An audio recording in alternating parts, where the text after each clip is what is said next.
오늘은 하물며 하나님께서라는 제목으로 말씀 전하도록 하겠습니다. 우리 신앙생활하면서 기도만큼 중요한 것이 또 있을까요? 기도는 하나님의 자녀에게만 주어진 아주 강력한 특권입니다. 동시에 그리스도의 제자로 삶을 살기 위해서 절대적으로 필요한 것이 바로 기도입니다. 오늘 본문 누가복음 18장에서는 이 마지막 시대를 살아가는 우리들이 어떻게 기도 생활을 해야 하는지 예수님께서 불의한 재판장과 가부의 비유를 통해서 잘 가르쳐주는 본문이 오늘 본문입니다. 누가복음 18장 1절에 보면 뭐라고 말씀하십니까? 같이 한번 읽어봅시다. 예수께서 그들에게 항상 기도하고 낙심하지 말아야 할 것을 비유로 말씀하여.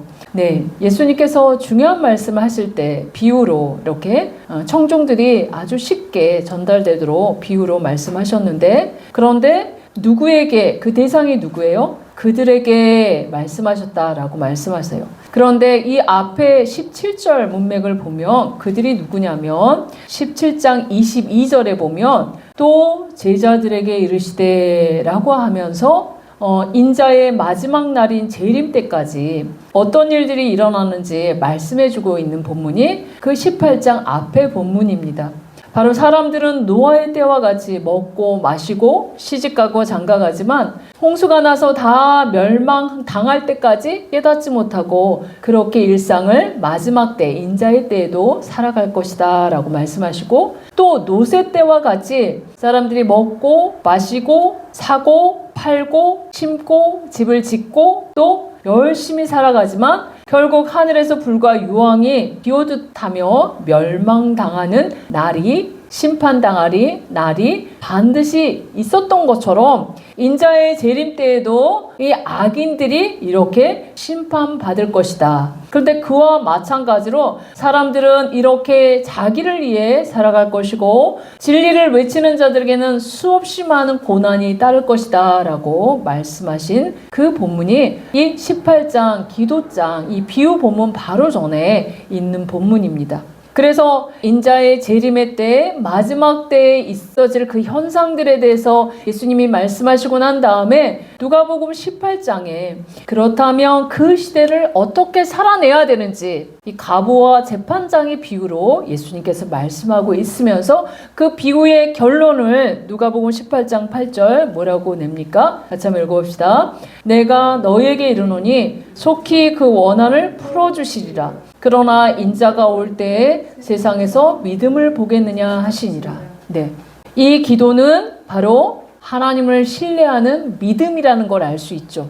그러므로 예수님의 재림을 기다리며 살아가는 우리들이 이 거대한 시대의 물결에 빠지지 않고 의롭게 하나님의 자녀답게 그리스도의 제자답게 살아갈 방법은 주님을 신뢰하는 그 믿음. 그건 뭐로 나타낼 수 있나? 기도로 나타낼 수 있다. 믿음의 기도로. 그런데 그 믿음의 기도가 뭐냐면 누가복음 18장 1절 다시 한번 읽어봅시다.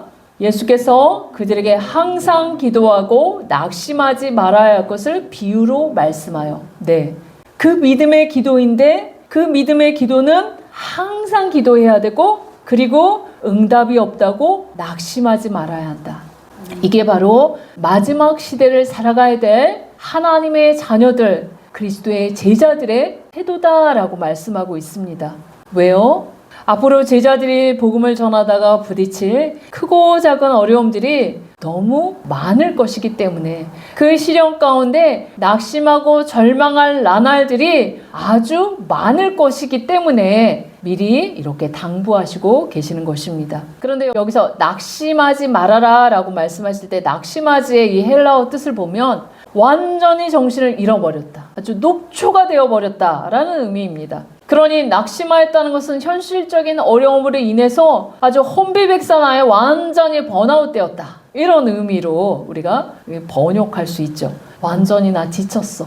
나 아무것도 할 수 없어. 손도 까딱할 수 없어. 이게 낙심된 그런 상태인 것입니다.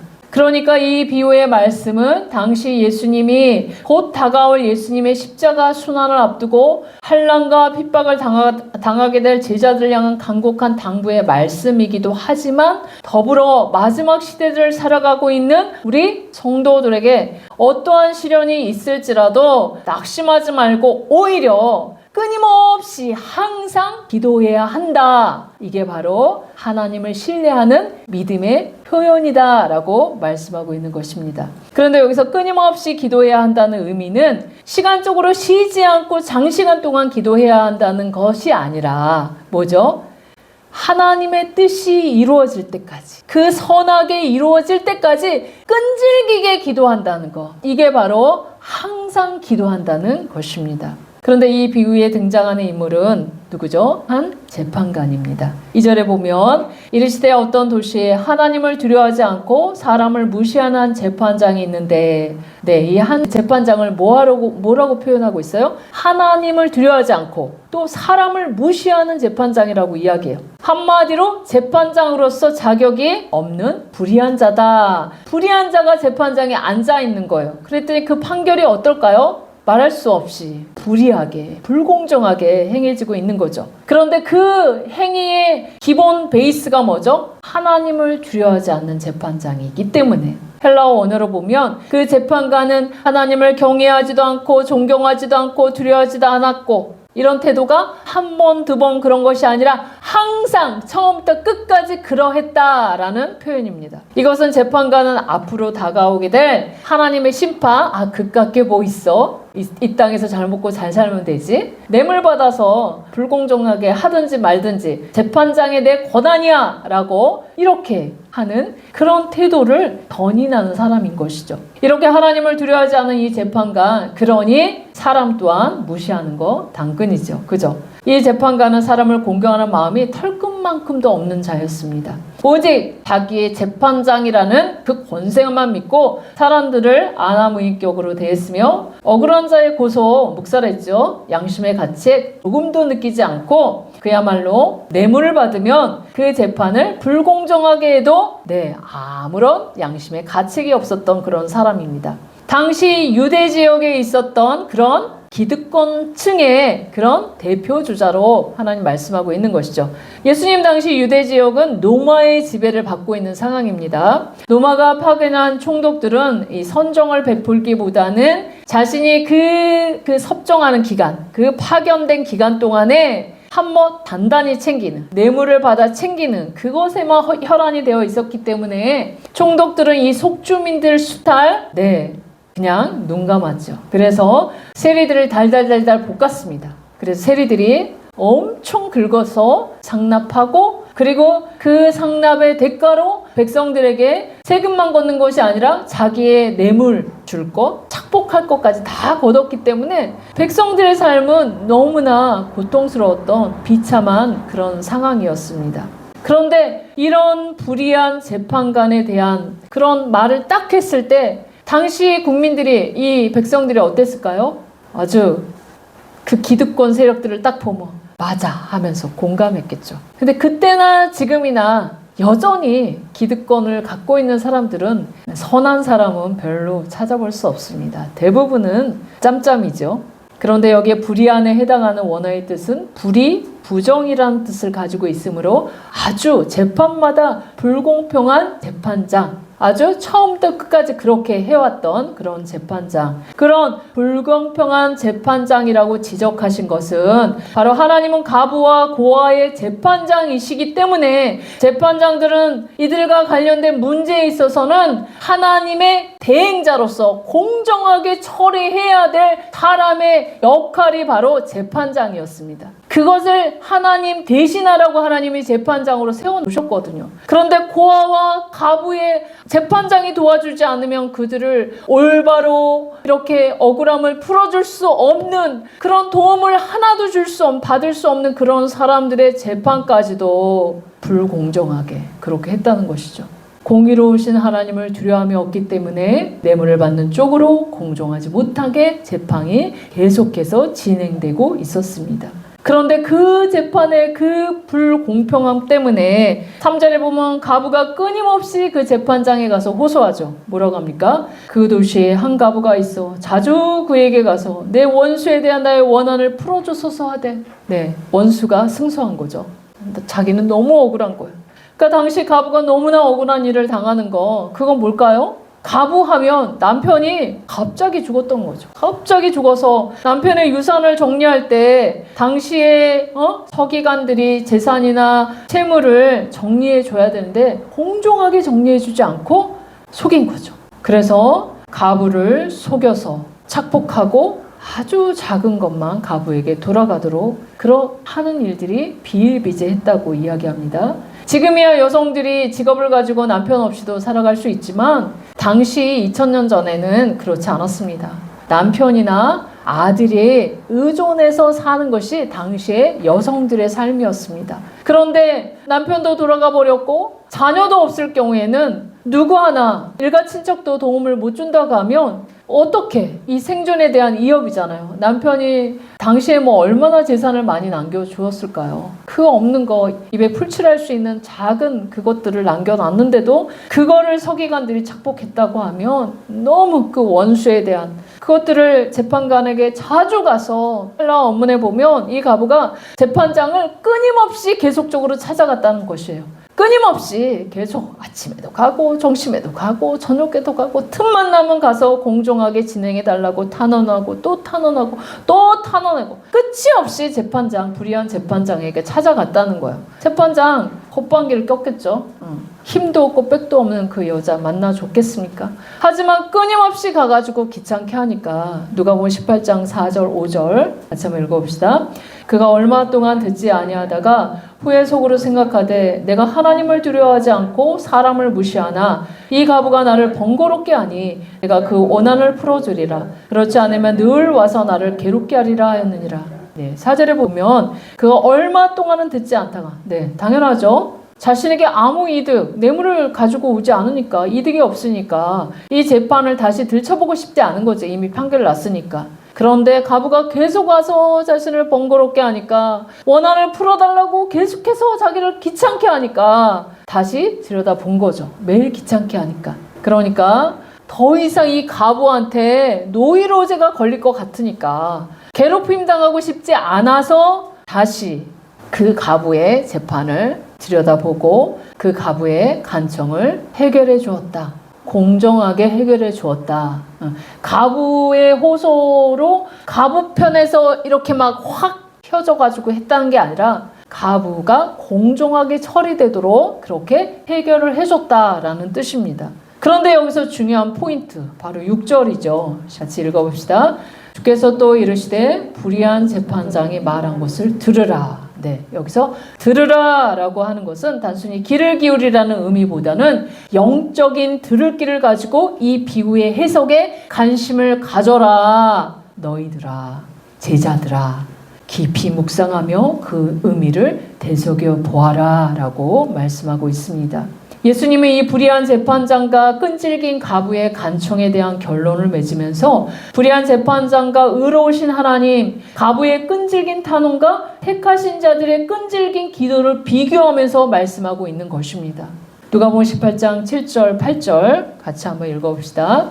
하물며 하나님께서 그 밤낮 부르짖는 택하신 자들의 원한을 풀어주지 아니하시겠느냐? 그들에게 오래 참으시겠느냐? 내가 너희에게 이르노니 속히 그 원한을 풀어주시리라. 그러나 인자가 올 때에 세상에서 믿음을 보겠느냐 하시니라. 네, 불의한 재판장, 하나님을 두려워할 줄도 모르고 사람도 신경 쓰지 않고 아나무인 그 오만하고 교만한 그런 재판장일지라도 이 가부의 원한을 가지고 그 원한을 해결해달라고 끊임없이 귀찮게 요청을 하니까 귀찮아서라도 들어주는데 하물며 우리를 사랑하시오 독생자 예수님까지도 아낌없이 보내주셔서 하나도 우리를 향해서 부족함이 없이 채워주시는 그분께서 밤낮 부르짖는 택하신 자들의 그 원한을 풀어주지 아니하시겠느냐라고 반어법으로 말씀하시죠. 반대 뭐죠? 들어주신다. 그런데 뭐라고요? 낙심하지 말고 항상 될 때까지 끈질기게 이 가부처럼 좀 간청해 보아라 라고 말씀하고 있죠. 우리는 그렇게 하지 않는다는 얘기예요. 한 번, 두 번 해보고 3번, 4번 해보고 1년, 2년 해보고 아닌가벼 하면서 포기한 기도 제목 너무 많이 있죠. 그런데 하나님께 올리는 기도 그렇게 하지 말라는 거죠. 하나님은 자비롭고 은혜로우시고 끝이 없이 우리에게 은혜를 베푸시는 분이시다. 그러니까 우리가 기도할 때 다 듣고 계시는 분이시다.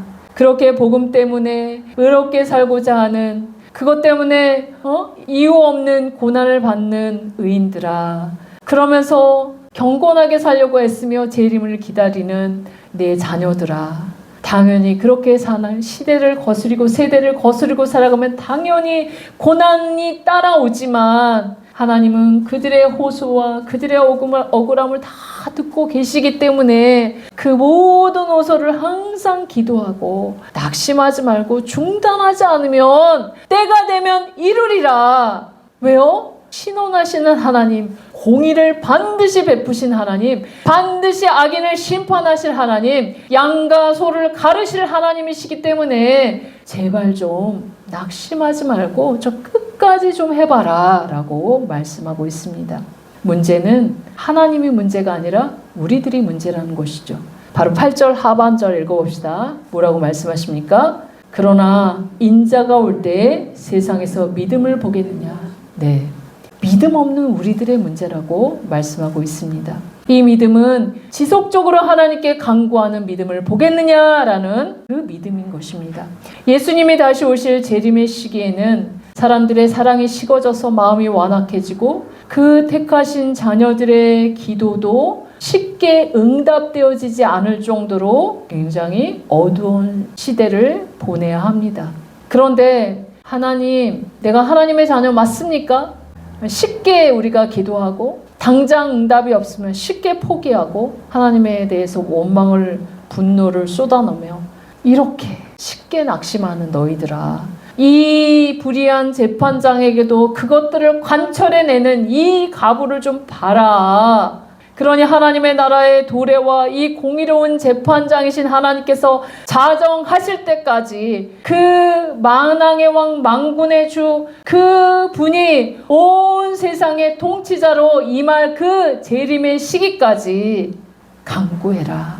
낙심하지 말아라. 반드시 때가 되면 이루리라 라고 말씀하고 있습니다. 하나님의 응답이 있을 때까지 신실한 약속, 그걸 의지하면서 믿음을 지키고 있는 자가 과연 이 마지막 시대에 얼마나 되겠느냐라고 통탄하시는 예수님의 말씀입니다. 바로 누가복음 17장 그 앞절에 아까 얘기했던 것처럼 노아의 때와 같이, 노새 때와 같이 그런 시대를 우리가 살아가고 있습니다. 마지막 때는 악이 가득한 노아의 때처럼 노아가 얼마나 그 시대에 심령이 상해서 고통 중에 하나님 앞에 부르짖었는지 모릅니다. 온 천지가 불의와 성적 도란과 폭력과 정말 하나님이 후회하실 정도로, 사람 지으셨으면 후회하실 정도로 그렇게 악이 팽배했던 시대가 노아의 때입니다. 소돔과 고모라는 아주 동성애가 창궐했던 시대이죠. 아주 성문란이 말할 수가 없는 시대입니다. 지금도 성평등이라고 얘기는 그럴싸하게 하지만 바로 동성애를 옹호하고 그것으로 말미암아 자연 질서를 파괴시키고 온 천지에 악이 창궐하게끔 하는, 그래서 하나님의 형상을 파괴하려고 하는 이 사단의 그 전략인데 소돔과 고모라가 그것 때문에 멸망당했잖아요. 그렇게 부패하고 악이 가득한 이 폐역한 시대를 살아가는 이 마지막 세대의 사람들아, 이러한 시대라 할지라도 하나님의 자녀들은 주님 다시 오실 것들을 늘 소망하며 하나님 나라가 도래되도록 늘 기도하며 우리의 필요를 채워주시고 우리의 그 원한을 갚아주시고 우리를 신원하여 주시는 그 하나님의 신실하심을 굳게 믿으면서 낙심하지 말고 제발 항상 끝까지 기도해라. 당장 기도가 응답되지 않는다고 낙담하지 말아라. 인내함으로 가부가 이 불의한 재판관에게 가서 지속적으로 신원하며 호소했던 것처럼 기도하고 또 기도하고 인내하고 또 기도로서 그런 믿음을 견지해라 라고 말씀하고 있습니다. 저 여러분, 이런 가부처럼 우리도 올 한 해 한번 이렇게 한번 나아가 봅시다.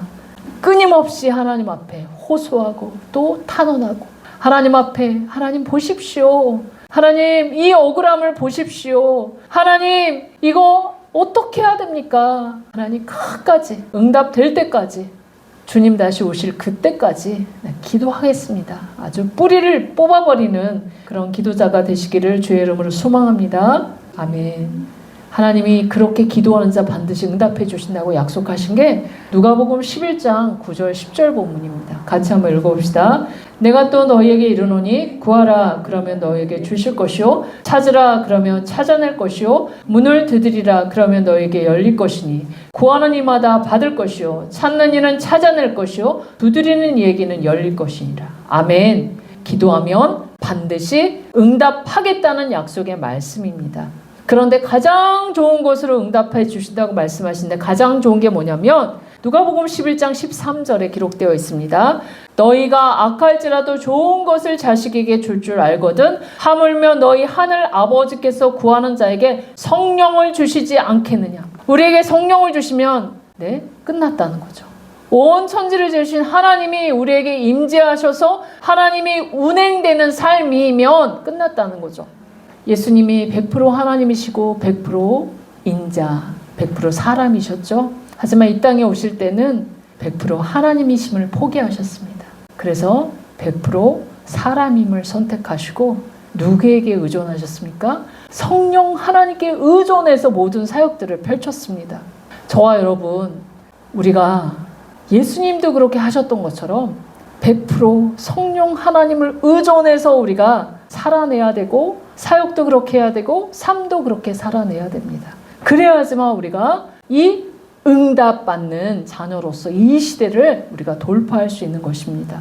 우리가 날마다 하나님의 나라와 그 의를 위해 기도하고 우리 형제 자매들의 필요를 위해서 하나님께 나아갈 수 있는 것, 그건 바로 성령님이 우리 안에 충만하게 내주 교통 인도하셔야지만 그렇게 우리가 이 시대를 살아낼 수 있는 것입니다. 저 여러분, 기도 생활을 어떻게 하고 계시는지요? 단지 하나님 앞에 청구서만 내밀고 그냥 주님이 응답하시지 않으면 오케이, 그러면 응답하시지 않으면 여기까지 하겠습니다, 이번 주까지 안 해주시면 끝입니다, 막 이러면서 주님과 계속 딜을 하는 그런 기도를 하고 계시나요? 아니면 끊임없이 이 가부처럼 내 억울함을 호소하며 내 이 삶을 신원해달라고 끊임없이 하나님 앞에 간청하고 있나요? 네, 우리가 욕심을 가지고, 욕심으로, 탐심을 가지고 기도하는 건 하나님께서 응답하시지 않는다고 말씀하셨지만, 하나님 나라를 위해서, 또 우리 교회를 위해서, 또 지체를 섬기기 위해서 필요한 모든 것들은 끊임없이 기도할 때 하나님 사람 붙이시고 재정 붙이시고 일들을 펼쳐나가신 건, 그건 하나님 기뻐하시는 일입니다. 그러니 우리는 기도해야 되겠지요. 지금 사는 시대가 마지막 때라 교회도 마찬가지입니다. 인본주의가 꽉 차서 수지타산 딱 계산해보고 아니면 땡 하면서 도망가 버리는 것이 우리 지금 교회의 현장입니다. 하지만 우리는 어떻게 해야 될까요? 이것을 주님께서 도피처로 삼으셨다, 가난한 자들의 눈물을 닦아주는 곳으로 하나님이 세우셨다 하며 끝까지 인내하면서 그 일들이 이루어질 때까지 주님 앞에 목도하며 끊임없이 나아가야 됩니다. 한 번, 두 번 기도했을 때, 또 때론 1년, 2년 기도했다고 응답이 안 오고, 이거 뭐 개척교회 안 되네, 문 닫아야지, 전도해도 씨 뿌려도 안 되네 하면 우리가 먼저 포기하면 사단이 너무너무 기뻐하겠죠. 이곳이 하나님 기뻐하시는 곳이기 때문에 아주 사단이 아주 난리 법석을 치지만, 그럼에도 불구하고 우리가 승리하고 연말에 돌파했더니 우리 귀한 우리 형제 자매를 보내주시고 함께 섬길 수 있도록 하나님 보내주셨잖아요. 얼마나 감사한지. 아니, 새벽 기도까지 오셨더라고요. 그래서 이야, 진짜, 그래서 기도의 용사를 얻은 것 같고, 하나님 앞에 어찌하든지 하나님 앞에 몸부림치면서 살려고 하는 그 모습이 얼마나 예쁘고 사랑스러운지 너무 귀했습니다. 바로 이겁니다. 하나님 앞에 하나님 기뻐하시라고 몸부림치는 거. 자꾸 우리는 실패하고, 자꾸 우리는 부족하고, 자꾸 낙담하지만, 하나님 낙담하지 말라 그랬지? 그래, 끝장을 볼 때까지 해보자. 그리고 계속 킵해 놓는 거예요. 계속. 아, 응답이 없어? 그럼 계속 킵. 계속 기도, 계속 기도, 응답이 될 때까지. 그리고 그것들이 만약에 무르익으면 하나님이 또 다른 기도로 하나님 옮기시잖아요. 그러니까 우리는 간절하게 기도해야 되는데 함께 모여서 기도하고 또 기도의 골방에서 주님과 단둘이 교제하고 또 성령으로 기도하면서 하나님의 뜻이 무엇인지 늘 발견하고 뜻을 묻고 그리고 성령으로 인도된다면 정말 하나님 얼마나 기뻐하시겠습니까? 바로 오늘 이 비유를 말씀하신 거 누구의 자세를 배우라고요? 가부의 자세. 항상 기도하되 낙심치 않은 끝까지 될 때까지 간청하고 탄원하는 이 가부의 자세를 배우면서 그렇게 기도해라 라고 오늘 말씀하셨습니다. 그렇게 마지막 시대를 살아가는 우리들에게 가장 중요한 것은 항상 기도하되 응답이 없다고 낭망하지 말고 주님을 신뢰하며 인내하며 끝까지 기도하는 것. 왜요? 하나님 아버지를 신뢰하는 믿음이 그런 기도로 표현되는 것이니까. 그래서 그분께 간청하는 그 기도 끝까지 주님을 신뢰하면서 그걸 놓지 않고 기도할 때 하나님의 자녀에게만 주어지는 특권 바로 기도 응답입니다. 그리고 제자의 삶을 살아내기 위해서 가장 좋은 건 성령까지 주신다고 약속하셨습니다. 그 성령이 오시면 이 시대를 능력 있게 살아낼 수 있고 그리고 밤낮 간구하는 일에 하나님 오래 참으시겠느냐라고 반문하셨듯이 바로 응답해 주시겠다라고 말씀하고 있습니다. 우리 올 한 해는 영원한 나의 목자시니 내게 부족함이 없는 한 해. 그 키는 뭐죠? 항상 기도하고 낙심하지 않고 계속 기도하는 것. 그러면서 올 한 해 모든 기도에 응답되는 승리를 우리 쟁취합시다. 아멘.